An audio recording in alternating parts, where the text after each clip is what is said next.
오늘 어린이 주일을 맞이하여 우리 어린이들을 대표해서 파워키즈에서 특순을 했습니다. 우리 어린아이들의 그 율동을 보면서 얼마나 우리 어린아이들의 능력이 탁월한가. 난난난 하면서 이 손을 흔드는 게요, 그냥 막 이렇게 앉는 게요, 자세히 보면은 이게 달라요. 대단한 능력입니다. 사실 세상에 어떤 탁월한 전문가가 되기 위해서는 어린 시절부터 해야 되잖아요. 그렇죠? 그러니까 어릴 때 오히려 능력이 많다는 거죠. 우리의 몸과 생각이 굳어지기 전에 어린 시절에 우리가 어려운 것을 배우는 것, 하나님께서 우리 어린이들을 통해서 얼마나 놀라운 일을 이루셨는가를 보면서 오늘 우리 어린아이들을 마음껏 축복하는 주일이 되기를 원합니다. 오늘 불편한 일기 가운데도 대중교통을 이용하는 주일로 함께 참여해 주신 성도님들께 진심으로 감사드립니다. 서빙고에서는 헌혈 행사가 진행되겠습니다. 우리 기비에서 진행하는 우리 샬롬 예루살렘 대회가 이스라엘 독립 70주년을 맞이해서 우리 성지 순례와 또한 궁율 사역을 아울러 진행합니다. 6월 2일부터 10일까지 진행하는데 신문 1면을 참조하셔서 함께 참여하실 분들 참여하셔서 뜻깊은 그런 행사 또 성지를 경험하는 은혜가 있게 되기를 바랍니다.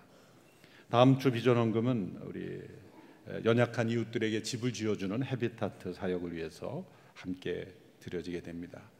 이 시간 나라와 민족을 위해서 같이 합심하여 함께 기도하고 말씀을 듣겠습니다. 우리 장로님이 기도하신 것처럼 중요한 시기, 너무나 중요하고 또 어려운 시기를 지나고 있습니다. 장밋빛 평화는 오지 않습니다. 대가를 치르고 중요한 가치를 붙잡을 때 진정한 평화는 우리에게 허락됩니다. 주여, 이 나라 민족을 붙잡아 주시옵소서. 이 나라 민족을 돌보아 주옵소서. 우리 민족 가운데 있는 모든 아픔과 상처, 죄와 허물이 그리스도의 보혈로 씻어지고 저 북한 땅이 하나님의 성령의 역사가 불길처럼 일어나는 땅이 되게 하여 주옵소서. 자유 대한민국의 만연한 부정과 부패와 거짓과 음란 우상 숭배들이 무너지게 하여 주시옵시고 이 나라 민족이 하나님께서 쓰시기에 합당한 올바른 공의로운 나라 되게 하여 주옵소서. 합심하여 함께 기도하며 나아가겠습니다. 살아계신 하나님 아버지, 이 나라 민족을 보호하시며 지금까지 인도하신 하나님의 은혜에 감사를 드립니다. 전쟁의 잿더미에서 절망 가운데 있었던 이 나라에게 희망을 주시며 복음의 빛을 비추어 주시며 생명의 소망으로 이 나라를 일으켜 주신 하나님 아버지, 저희들은 범죄하였고 우상 숭배하였고 거짓과 음란과 교만과 방탕 속에 우상을 숭배하는 나라들로 가득해버린 저희들, 하나님의 창조 질서를 거스리며 우리에게 주신 소중한 자유를 방종으로 바꿔버린 저희들 용서하여 주시옵시고 저 북녘 땅에 만연한 인권 유린과 거짓된 사상과 헛된 정권들이 무너지며 온전히 하나님 앞에 바로 서며 그리고 하나님께서 두려워하며 다시금 성령의 역사를 받아들이며 교회가 세워지며 하나님 경외하는 나라로 회복될 수 있도록 이 나라 민족을 붙잡아 주시기를 간절히 원합니다. 하나님의 창조 질서가 올바로 지켜지게 하시고 자유민주주의 국가로 하나님께서 이 나라 민족을 축복해 주셨는 소중한 이 가치와 은혜를 지켜가며 이 나라 민족의 미래가 하나님 앞에 온전히 달려있음을 고백하며 우리의 다음 세대들에게 올바른 나라로 물려줄 수 있는 저희들 되게 하여 주시기를 간절히 원합니다. 온 세상을 향한 제사장 나라로 쓰임받게 하옵소서. 한민족을 통하여 이루시고자 하는 하나님의 놀라우신 계획을 바라보며 이 나라 민족을 어두운 터널 가운데 날마다 경험케 하셨지만 일어서게 하시고 그리고 하나님 바라보는 민족 되게 하신 것 감사합니다.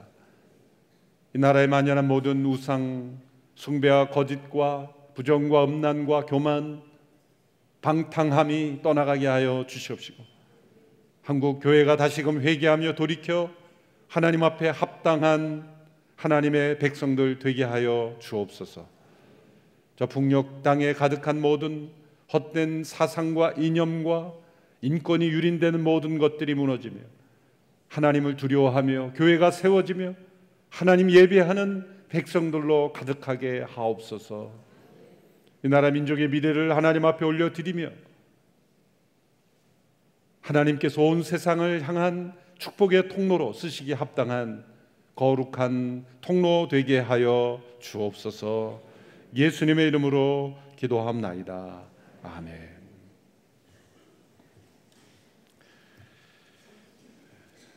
어린이 주일을 맞이하여 우리 어린이들을 축복하는 날로 함께 보냅니다. 어른이며 또한 부모인 우리들은 어린아이들을 안아주며 그들을 축복해야 합니다. 크리스찬 상담 심리학자인 게리 스몰리와 존 트렌트라는 분이 쓴 The Blessing, 축복이라는 책에 보면 이 어린아이들에게 주어지는, 우리 인생에 주어지는 첫 번째 축복은 이 손길이다.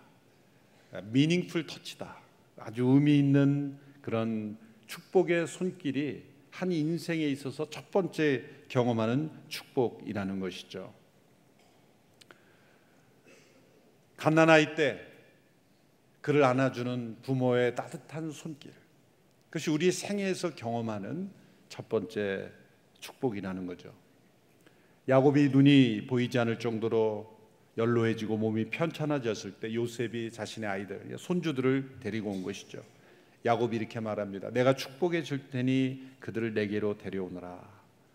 야곱은 그들을 껴안고 입 맞추며 그들을 축복했어요. 우리 할아버지 할머니들에게 가장 중요한 소명은 우리 손주들을 안아주고 껴안아주고 그들을 축복해 주는 것, 그들에게 의미 있는 영적인 축복을 전해주는 것이죠. 이런 어린아이들을 안고 축복해 주는 것은 영적 의미뿐만 아니라 매우 실제적이고 물리적인 영향도 있습니다. 트리니티 신학교 교수였던 이 찰스 셀이라는 두란노에서 출간된 아직도 아물지 않은 마음의 상처라는 책을 보면 오래전 일이지만 1946년도에 미국 남부의 한 고아원에서 일어났던 일을 린 스피츠라는 분의 논문을 인용해서 기록하고 있습니다. 한 고아원에서 97명의 아이들, 3개월에서 또 3살에 이르는 그런 아이들을 양육하는데 기금이 너무 부족해서 그 아이들을 정서적으로 신체적으로 돌봐줄 수 있는 그런 어머니의 마음, 아버지의 마음으로 그들을 품을 수 있는 그런 여력이 없었다는 거죠. 그래서 아주 소수의 간호사들이 먹을 것만, 기본적인 먹는 것만 챙겨주는 것 외에 다른 접촉을 해줄 능력이 없었다는 거죠. 3개월 후, 5개월 후, 1년이 되자 그 아이들에게 심각한 문제가 일어나기 시작했다는 것이죠. 그래서 97명 중 27명만 살아남을 수 있었다. 그리고 나머지 그 27명도 아주 심각한 정신적인 문제를 앓게 되었다.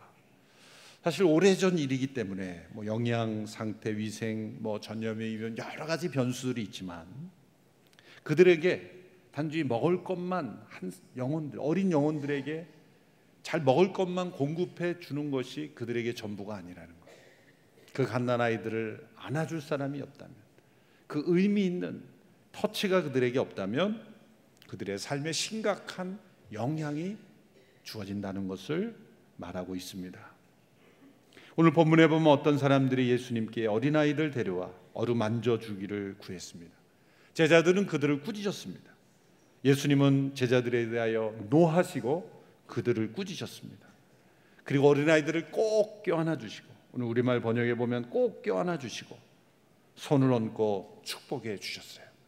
예수님은 그 어린아이들을 꼭 껴안고 축복해 주는 것이 얼마나 소중하고 중요한가를 알려주었다는 거예요. 부모로서 또 책임 있는 보호자로서 그 어린아이들을 안아주고 그들에게 축복해 주는 것이 얼마나 중요한가. 마음으로 축복한지라고 말하지만 의미 있는 언어, 의미 있는 그런 축복으로 그들을 안아주는 것 너무 중요하다는 거죠. 우리 교회에서도 태어나서 처음 나온 아기들을 환영하잖아요. 사실 저희 아이들도 이제 거의 대학생으로 성장했기 때문에 그 갓난아이 때의 그 아이들의 그 느낌을 경험하는 것이 신비롭어요. 하나님의 임재를 느끼는 그러한 아이들, 그런 아이들을 안고 축복해 주는 것 얼마나 중요한 일인가. 그렇다고 모든 아이들을 어른들이 무분별하게 안아주라는 말이죠. 요즘 잘못하면 크게 문제가 됩니다. 그럴 수 있는 연령이 있고 1차적으로 부모에게 또 책임 있는 보호자에게 주어지는 말씀이죠. 저는 예수님께서 이 본문에 나오는 대로 꼭 껴안아 주시고 축복해 주신 이 아이들이 분명 수십 년 후 사도시대에 하나님 나라의 복음을 증거하는 일에 귀하게 쓰임받은 일꾼이 되었을 것이라고 믿습니다. 오늘 본문을 보면 예수님께서 어린아이를 안고 축복해 주는 것이 중요하다는 것을 보여줬을 뿐만 아니라 이 어린아이의 과정을 통해서 우리에게 가르쳐 주시는 중요한 교훈을 말씀해 줍니다. 하나님께서 우리 인생에 어린아이의 시기를 만드시고 경험하게 하신 것, 그것은 어떤 의미가 있을까?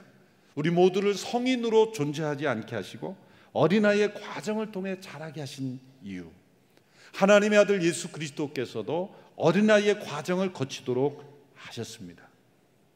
오늘 본문의 말씀에 의하면 예수님께서는 이 과정을 통해 하나님 나라의 가치, 하나님 나라의 비밀, 하나님 나라의 합당한 삶을 우리에게 가르쳐 주시기 위해서 어린아이의 과정을 사용하셨다는 거예요. 우리는 어린아이들을 바라볼 때마다 배워야 될 대상, 또 도와줘야 될 대상, 그리고 뭔가 부족한 대상으로만 보지만 하나님께서는 우리가 성인들이 어린아이를 바라보면서 배울 것이 있다. 우리가 잃어버린, 성인이 되면서 잃어버린 어린 아이에게서 하나님 나라의 교훈을 배워야 한다는 것이죠. 복음서에 보면 예수님께서 여러 경우에 이 어린아이를 하나님 나라와 연결시켜서 교훈을 주십니다. 마가복음 9장에 보면 제자들이 서로 누가 큰 자인가 다툼이 있었을 때 예수님께서는 어린아이 하나를 영접하는 사람이 가장 큰 자다. 첫째가 되려면 모든 사람이 종이 되어야 되는데 모든 사람을 섬기는 종은 어린아이를 영접하는 사람이다. 여기서 어린아이는 어떤 대상을 의미합니까? 누군가 베풀어 준 것에 대해 보상할 수 있는 능력이 없는 사람, 갚을 능력이 없는 사람, 어쩌면 받은 것에 대하여도 감사도 할 수 없는 그런 사람에게, 그런 사람을 영접하고 섬기는 사람이 바로 천국에서 가장 큰 자다 말씀하셨습니다. 또 마태복음 18장 4절에서도 보면 어린아이와 같이 자기를 낮추는 사람이 하늘나라에서 큰 자다 말씀하셨어요. 어린아이와 같이 자신을 낮춘다. 여러분, 어린아이가 자신을 낮춥니까? 어떤 면에서 어린아이가 자기를 낮춘다고 말씀하실까요?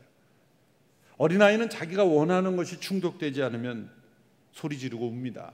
예배당이건 유엔 총회장이건 어린아이는 가리지 않고 웁니다. 얼마나 자기중심적입니까? 그런 것을 의미하는 것이 아니죠. 자기를 낮춘다는 것은 어린아이는 권력을 사용할 능력이 없습니다. 자신을 위해 다른 사람을 이용할 줄 모릅니다. 다른 사람을 차별할 줄도 모릅니다. 피부색이 달라도, 옷이 달라도, 사는 곳이 달라도 전혀 외적인 조건으로 서로를 차별하지 않습니다. 자신의 욕심을 위해서 다른 사람을 이용할 줄 모릅니다. 세상의 권세, 거짓된 권세가 아직 물들지 않은 그런 상태, 그것이 바로 자신을 낮추는 자요, 하늘나라에서 큰 자다. 이 땅에서 하늘나라, 이 땅에서 하나님 나라의 삶을 가장 크게 경험하는 사람은 어린아이와 같이 세상의 권세, 권력을 이용하여 자신을 충족시키지 않는 사람이라는 거죠. 오늘 본문에서 또 다른 어린아이를 통한 하나님 나라의 교훈을 주십니다. 오늘 본문 14절, 15절의 말씀을 같이 한번 읽어볼까요? 시작. 예수께서 이것을 보시고 노하시며 제자들에게 말씀하셨습니다. 어린아이들이 내게 오는 것을 허락하고 막지 말라. 하나님 나라는 이런 아이들과 같은 사람의 것이다. 내가 너희에게 진실로 말한다. 누구든지 이런 아이와 같이 하나님 나라를 받아들이지 않는 사람은 결코 그곳에 들어가지 못할 것이다. 오늘 본문에서도 예수님께서 어린아이를 하나님 나라와 연결하셨어요. 우리가 어른이 되면서 얻는 것도 많지만 잃어버리는 것도 많습니다. 어른이 되면 어떻습니까? 힘을 얻죠. 지식도 얻죠. 경험도 얻죠. 능력도 얻죠. 자립할 수 있는 그런 능력이 있죠. 영향력도 줄 수가 있죠. 얻게 되는 것이 많습니다. 어른이 되면서. 그러나 어른이 되면서 잃어버리는 것 또한 많습니다. 제일 먼저 떠오르는 것은 천진난만한 웃음. 우리가 어른이 돼갈수록 얼마나 많은 그러한 순수한 웃음을 잃어버립니까? 우리 어른들에게서 웃음을 발견하는 게 쉽지 않아요. 특별히 일부 예배 때 웃기기가 힘들어요. 2부, 3부, 4부로 갈수록 참 잘 웃어요. 우리 어른들은 웬만해서는 안 웃어요. 여러분, 우리가 얼마나 웃음을 잃어버리는지. 어쩌면 손자, 손녀들이 막 이렇게 웃는 모습을 보며 그 웃는 얼굴을 보고 조금 웃어요. 그러고는 어른끼리 만나면 또 안 웃어요. 그 아이들의 천진난만한 웃음을 통해서 우리에게 잃어버린 웃음을 웃게 하시는 거예요. 그래서 연세가 드실수록 우리 유아, 유치, 어린 영화들을 자꾸 보셔야 돼요. 손주들이 멀리 있으면은 우리 꿈땅 차세대에 있는 부서에 가서 같이 그 아이들을 보면서 웃어야 돼요. 우리가 잃어버린 거예요. 천진난만한 웃음. 어린아이들은 어떤 상황에서든지 잘 웃어요. 보세요, 아이들은요, 텅 빈 운동장, 아무것도 없는, 장난감도 없고 좋은 그런 것도 없는 텅 빈 운동장에서 그냥 서로 빙글빙글 원을 돌며 그러면서도 웃어요. 어른들이 볼 때는 쟤네들이 뭐가 저기 좋다고 웃나. 그냥 원을 굴리면서 돌기만 해도 웃어요. 허름하고 낡은 헝겊 인형 하나만 있어도 웃어요. 값비싼 장난감이 아니라도 작은 장난감 하나만 있어도 그 아이들은 웃으며 잘 놉니다. 여러분, 전쟁의 한복판에 있는 난민촌에 가서도 웃음소리가 나면 뭐예요? 아이들의 웃음이에요. 난민의 그 비참한 현실을 바라보는 어른들은 웃을 능력이 없어요. 그러나 난민촌 천막 한복판에서도 웃음소리가 나면 아이들의 웃음이에요. 세상의 가장 가난한 마을에서도 웃음소리가 나면 아이들의 웃음이에요. 저 남미의 가장 가난한 한 나라를 방문한 적이 있습니다. 마을 한쪽 하천에서 노는 아이들을 우연히 지나가다가 보게 됐어요. 그 하천은 악취나는 폐수가 흐르는 하천이었어요. 비위생적인 정도가 아니라 사람이 들어가서는 안 되는 그러한 곳이었어요. 그런데 그 더러운 하천에서 아주 작은 아이들이 물장구를 치며 놀고 있어요. 저는 소스라치게 놀랄 수밖에 없었어요. 그런 아이들은 비교의 대상이 없는 거예요. 그곳에 태어나서 그곳에서 자란 아이들에게 깨끗한 물과 더러운 물을 구별할 수가 없는 거예요. 그 아이들을 생각하면 뭘 몰라서 저러고 놀지라고 생각하죠. 맞습니다. 세상을 몰라서 저러고 웃는 거죠. 그런데 이렇게 생각해 보십시오. 세상을 너무 잘 알아서 웃음을 잃고 사는 것과 그냥 세상을 뭘 몰라서 어떤 상황에도 웃을 수 있는 것, 얼마나 더 무엇이 더 가치 있는 것일까? 세상을 알아서 웃음을 잃어버리는 것이 더 중요한 것일까? 아니면 세상에 대해서 잘 몰라서, 비교할 줄 몰라서 어떤 상황에서도 그냥 웃으며 사는 것, 어느 것이 더 행복일까? 우리 어린아이들을 통해서 우리는 끊임없이 어른이 되어서 우리는 다른 사람과 비교해서 나의 정체성을 확인하고, 다른 사람의 외모와 나의 모습을 비교하고, 다른 사람의 소유와 나의 소유를 비교하고, 다른 사람의 성취와 나의 성취를 비교하면서 우리는 천진난만한 웃음을 잃어가는 거예요. 그래서 우리는 어린아이들을 통해서 하나님 나라 안에서 웃을 수 있는 그런 순수한 웃음을 회복해야 한다는 것이죠. 또 어른이 되면서 또 한 가지 잃어버리는 것이 있죠. 육적으로 볼 땐 당연히 잃어버려야 되는 거예요. 그것은 전적인 의존하는 자세입니다. 어린아이는 부모를 의지합니다. 아주 어릴 때는 그 의지하는 정도가 부모가 놀랄 정도죠. 우리 부모는 전능하다고 믿어요. 원하면 무엇이든지 하늘의 별도 따다 줄 수 있고 무엇이든 내가 원하는 다 해줄 수 있다고 믿죠. 조금 자라면서 우리 부모가 능력이 없다는 걸 나중에 알게 되죠. 조금씩 현실적이 돼야죠. 그러나 아주 어릴 때에 그 부모를 전적으로 의지하는 그러한 마음. 하나님 나라의 백성은 하나님을 아바 아버지라 부르며 하나님의 전능하심을 믿고 순수하게 하나님을 의존하며 살아가는 삶이죠. 어린아이처럼 하나님 아버지 앞에 모든 것을 의존하고 아버지의 공급하심을 바라며 그렇게 살아가는 것.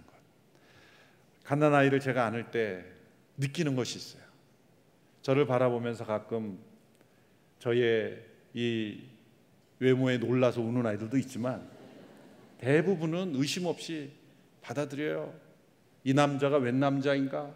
나는 못 믿겠다라고 발버둥 치는 아이 없어요.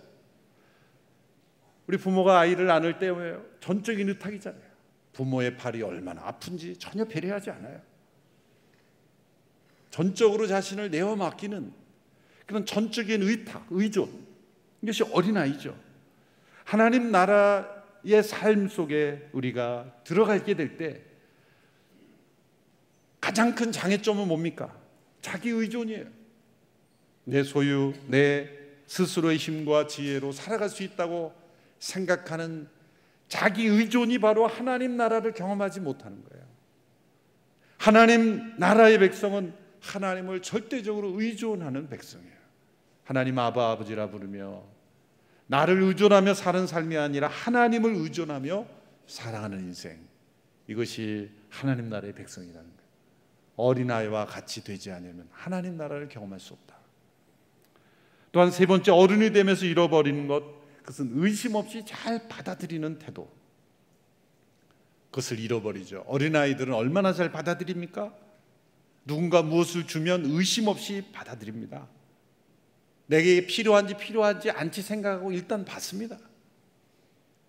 또 나에게 받을 자격이 있는지 없는지 따지지 않고 받습니다. 따뜻하게 돌봄을 주는 손길이라면 안도감을 느끼고 잘 받아들입니다. 어린아이인가, 이제 제가 어떤 대상이 어린아이인가 아닌가를 구별할 수 있는 기준은 선물을 받는 태도를 보면 알아요. 어린아이들은 선물을 받을 때 그냥 받아요. 기뻐하며 받아요. 선물을 받을 때 이렇게 말하는 아이가 있다면 더 이상 어린아이가 아니죠. 제가 이것을 받을 자격이 있는지 없는지 모르겠습니다만 받고 난 후에 제가 꼭 갚도록 하겠습니다. 어린아이가 아니에요. 아무리 나이가 어려도 그런 마음의 태도는 아니에요. 어린아이는 그냥 즐거워서 받는 거예요. 갚을 생각도 하지 않아요. 때로는 감사도 잃어버려요. 그냥 기뻐하는 것 그 자체. 그 어린아이에게 선물을 주는 사람의 받는 보상을 뭘까요? 그 어린아이에게 무엇인가를 기대할까요? 그 받을 때 기뻐하는 것 그 자체예요. 받을 때 그 기뻐하는 것 자체가 그 선물을 어린아이에게 준 사람에게 주는 최고의 보상이죠. 예수님께서 하나님 나라를 어린아이와 같이 받아들여야 한다. 이 받아들이는 수용성, 그것을 말씀하는 것이죠. 하나님 나라가 우리 가운데 임하지 못하는 것은 어린아이와 같이 우리에게 값없이 은혜로 주시는 구원의 선물, 예수 그리스도의 십자가의 공로를 의지해서 우리에게 값없이 주시는 그 용서의 선물, 우리를 사랑하시는, 우리의 연약함에도 불구하고 우리를 사랑하시는 그 사랑의 선물을 받아들이는 것, 어린아이처럼 기쁨으로 받아들이는 것. 우리는 어른이 되어버려서 하나님 앞에서도 어른이 되는 거예요. 내가 노력해서 내가 받을 자격이 있고 내가 갚을 능력이 있기 전까지는 사양하겠습니다. 제가 이런 하나님께서 주시는 구원을 받을 자격이 있는지 없는지 좀 생각할 시간을 주십시오. 그리고 제가 노력해서 잘 갚겠습니다. 영적으로 하나님 앞에 어른이 되어 있는 거예요. 갚을 수도 없는 것을 갚겠다 하고 자격을 갖출 능력도 없으면서 자격을 따지는 거예요. 하나님 나라는 우리에게 선물로 주어진 거예요. 어린아이처럼 예수 그리스도를 바라보며 그 십자가를 통해서 우리에게 주시는 영원한 생명을 선물로 기쁨으로 받아들이는 거예요. 죄는 이 믿음을 깨트려 버렸어요. 사람들이 왜 영원한 생명을 받아들이지 않는지 아십니까? 값없다 그러니까 안 받는 거예요.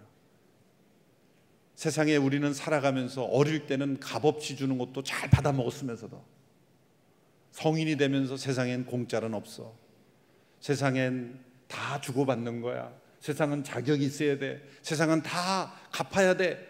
라는 어른이 되면서 우리는 세상의 가치에 물들어서 어린아이 때는 넙죽넙죽 잘 받아 먹어놓고 어른이 되어서 그런 게 없어 라고 생각하는, 하나님 나라가 우리에게 값없이 오직 은혜로 우리에게 주어진다는 것을 받아들이지 않아요. 그래서 믿음을 보험으로 생각하는 분이 참 많아요. 인슈런스, 보험을 일정 기간 내가 어떤 돈을 디파짓 해놓고 문제가 생겼을 때 보상을 받는, 죽음 이후의 삶을 준비하기 위해서 보험을 들어놓는 거다. 모든 종교의 원리는 그래요. 그러나 성경에 나타난 하나님 나라의 구원은 보험이 아니라 선물이에요. 선물이에요. 하나님께서 그리스도를 통하여 우리를 사랑하신다고 해도 받아들이지 않아요. 이미 용서하셨다고 해도 받아들이지 않아요.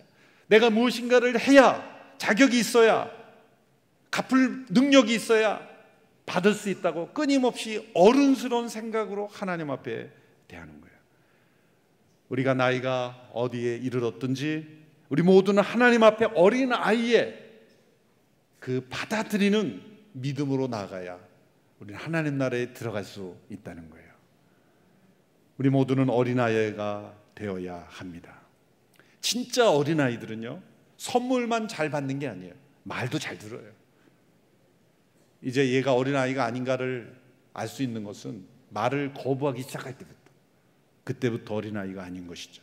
자신의 생각과 의견을 내세우며 어린아이가 아닙니다. 하나님 나라의 삶을 체험하는 사람은 어린아이처럼 온순하고 단순하게 하나님의 말씀에 순종하는 거예요. 말을 잘 듣는 거예요. 하나님의 사랑과 공급하심에 전적으로 의존할 뿐만이 아니라 하나님의 말씀, 하나님의 구원의 선물에 온전히 순종하는 거예요. 하나님의 다스림을 받는 거예요. 이 두 가지를, 의존과 순종을 한 단어로 표현하면 이것을 겸손이라고 말할 수 있어요. 어린아이의 특징은 한마디로 겸손입니다. 하나님 나라의 백성은 어린아이처럼 겸손합니다. 하나님을 의지하지 않는 이유, 교만해서 그래요. 온전히 순종하지 않는 것도 교만해서 그렇습니다. 하나님의 한없는 은혜의 선물을 믿음으로 어린아이처럼 잘 받아들여 그 하나님 나라의 축복을 누리는 저 여러분이 되기를 축원합니다. 어린아이처럼 우리의 영혼이 겸손해지게 하소서. 단순하게 기쁨으로 하나님과 동행하는 저와 여러분이 되기를 주님의 이름으로 축원합니다. 기도하겠습니다. 이 시간 합심하여 함께 잠시 기도할 때 하나님 앞에 어른처럼 행세했던 저를 용서하여 주옵소서. 어린 아이와 같이 단순한 믿음으로 승리하며 살기를 원합니다. 하나님만 의지하기를 원합니다. 하나님께 기꺼이 순종하는 어린아이의 영성 우리에게 허락하여 주옵소서. 같이 합심하여 함께 기도하겠습니다. 살아계신 하나님 아버지, 잃어버린 어린아이의 축복을 하나님 앞에 되찾는 저희들 되게 하여 주옵소서. 하나님 나라의 이 놀라운 축복을 날마다 경험케 하여 주옵소서. 이 세상의 경험을 의지하고 세상의 지식을 의존하고 내가 가진 물질을 의지하고 내 스스로 하나님 없이도 살아갈 수 있다고 생각했던 교만, 주님 용서하여 주옵소서. 어린아이처럼 겸손하게, 어린아이처럼 온전히 의지하며, 어린아이처럼 하나님의 말씀에 잘 따르며 순종하는 저희들 되게 하여 주시기를 원합니다. 하나님 아버지, 우리 영혼을 어린아이처럼 변화시켜 주시옵소서. 하나님 전적으로 의존하며 하나님 말씀에 기꺼이 순종하며 하나님께서 은혜로 주시는 모든 선물을 기쁘게 받아 누리며 하나님과 동행하는 모든 어린아이와 같은 하나님 백성들 다 되게 하여 주옵소서. 예수님의 이름으로 기도합나이다. 아멘.